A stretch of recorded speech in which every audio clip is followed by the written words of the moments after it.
Bonjour à tous et bienvenue sur Place Privée. L'instrumentalisation de la laïcité. Qui lui est resté fidèle? Voilà une bonne question. Qui risque de faire du bruit, je suppose, parce que vu nos invités, que je vous présenterai dans quelques instants. Donc de la loi de 1901 à la commission Stasi, en passant par la loi de 1905, la laïcité a-t-elle évolué? Et si oui, dans quel sens et au profit de qui en fait? On aimerait bien savoir. Voilà. La fameuse disposition sur le voile est-elle justifiée aujourd'hui? Les religions menacent-elles la laïcité en France? La laïcité est-elle devenue la proie d'extrémistes laïcs? Les différentes lois, je dirais, sur la laïcité sont-elles des opérations politiques ou une nécessité vitale à la sauvegarde de la République? Et quels sont les dégâts humains qui en découlent? Ça. Alors pour cela, je vais vous présenter nos invités. On va commencer par les dames. À ma droite, bonjour. Bonjour. Alors c'est Marie-Josée Le Tailleur, c'est ça? Tout à fait. Enchantée. Alors vous êtes présidente de l'UFAL, c'est ça? L'UFAL. Qui est l'Union des familles laïques de Champs-sur-Marne. Tout à fait. À ma gauche, on a Ouria Boutelja, qui fait partie du mouvement MIR, donc le mouvement des indigènes de la République, c'est ça? À ma droite, Khaled Benchir. Alors vous êtes président de la Conférence mondiale des religions pour la paix. Physicien de formation, animateur de l'émission Islam sur France 2 tous les dimanches matins. À ma gauche, nous avons Guylain Le Chevrier, où vous êtes formateur en Institut Travail Social. Et à votre droite, donc, nous avons Haddad Sabri, qui est conseiller fédéral PS dans le 93, c'est ça? Exact. Et en même temps, vous êtes cofondateur du magazine Respect Magazine. Voilà. Le sujet d'aujourd'hui, l'instrumentalisation de la laïcité. Qui lui est resté fidèle? Je vais vous laisser débattre tranquillement. Moi, je vais me retirer. C'est tout de suite, c'est maintenant, c'est sur Place Privée.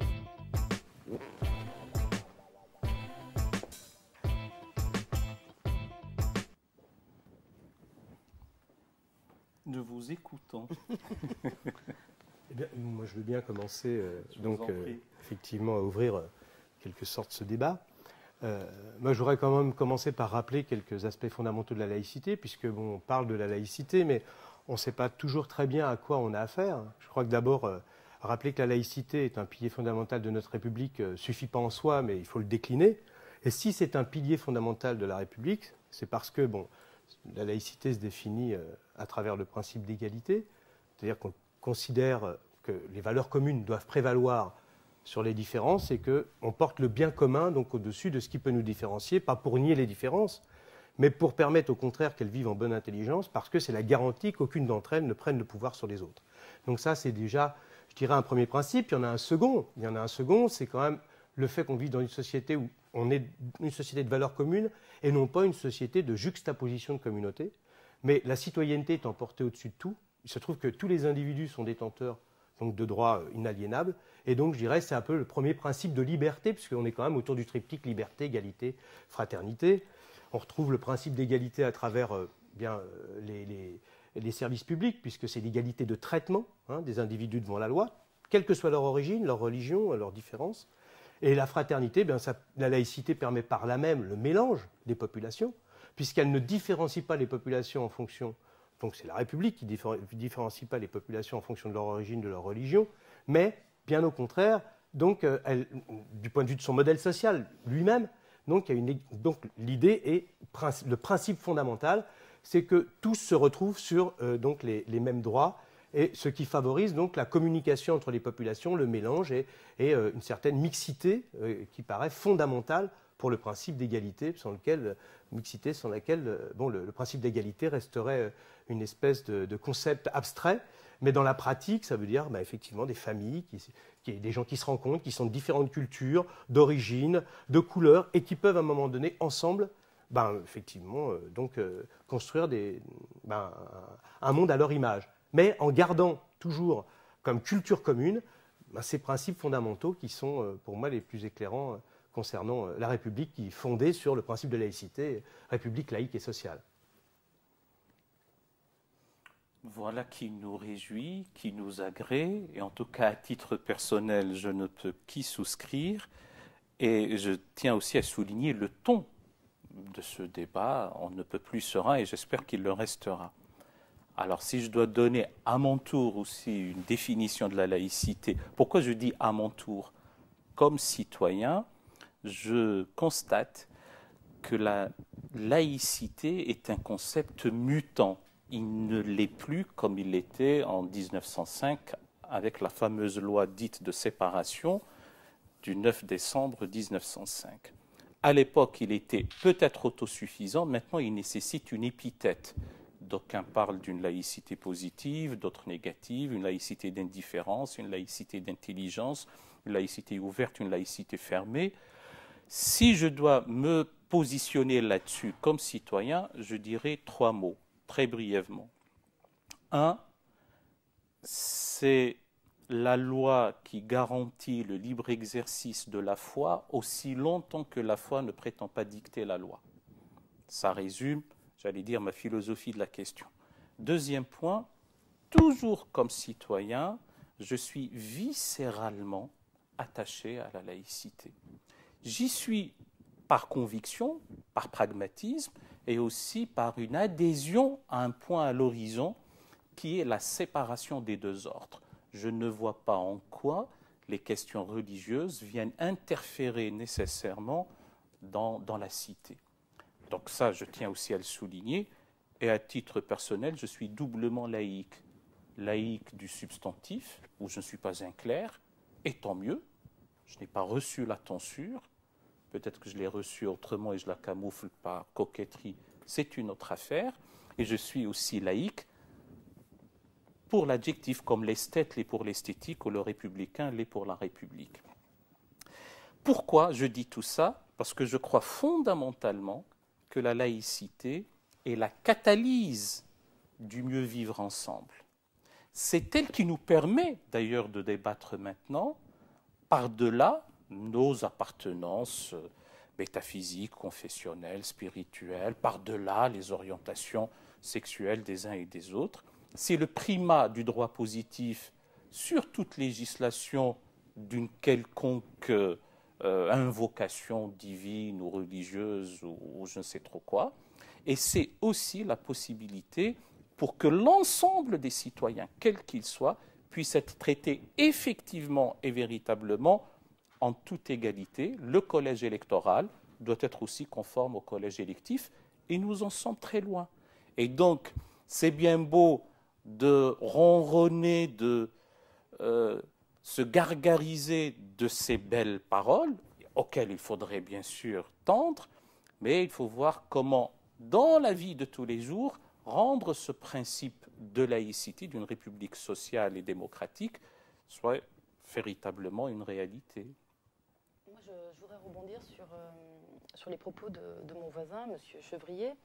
Ce qui me frappe dans ce que vous dites, c'est que vous parlez beaucoup de principes, alors liberté, égalité, fraternité, dont la République se gargarise à longueur d'année. Donc vous parlez de laïcité comme une valeur fondamentale de la République, qu'elle permet l'égalité, la fraternité, la justice, qu'elle est garante de toutes nos libertés. Vous parlez de principes, mais vous ne parlez pas de réalité. Alors, la laïcité a été promue en 1905, elle n'a pas eu pour conséquence l'égalité. Si l'on s'en tient à la condition des femmes, il a fallu attendre 1945 pour que les femmes puissent voter. Donc en fait, la laïcité n'est pas du tout le garant de l'égalité. Et si l'on observe la société actuelle, l'égalité n'existe pas plus que la fraternité. Alors, j'aimerais vous suivre dans votre raisonnement. Or, il se trouve que je ne vois pas dans la réalité sociale actuelle la concrétisation de ce qu'est l'égalité. Aujourd'hui, des populations entières sont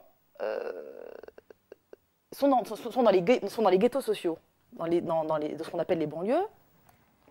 La laïcité n'a rien fait pour leur permettre l'égalité citoyenne dont on se gargarise, pareil, à longueur d'année. Alors, la laïcité, c'est un principe dont on dit qu'elle permet l'égalité, on n'en voit pas la couleur. Par ailleurs, c'est un principe auquel moi je suis attachée, puisqu'effectivement, alors je vais vous donner ma conception de la laïcité. Alors la laïcité, c'est un principe qui permet la coexistence des religions, des croyances. Alors quand je dis croyance et religion, je pense également à l'athéisme, à l'agnosticisme. Je pense que la laïcité est un principe de neutralité de l'État. L'État n'a pas de religion, mais les citoyens du pays ont le droit d'avoir leur religion. C'est-à-dire que la laïcité permet la liberté de conscience des individus. Et cette conception de la laïcité, j'y souscris complètement. Or, je crois que la loi qui a exclu les musulmanes de l'école, et je dis bien les musulmanes, puisque c'était, pour ma part, et je le crois, une loi anti-musulmane en l'occurrence, est une loi qui a trahi l'esprit de la laïcité. Mais vous pensez puisque laissez-moi terminer. Laissez-moi terminer. Laissez-moi. C'est la seule façon de donner sa liberté. Je n'ai pas terminé. La possibilité pour un enfant d'accéder à sa propre liberté. Je n'ai pas terminé. C'est de ça dont il s'agit. Je n'ai pas terminé. Chaque enfant a le droit à sa propre liberté. Laissez-moi terminer.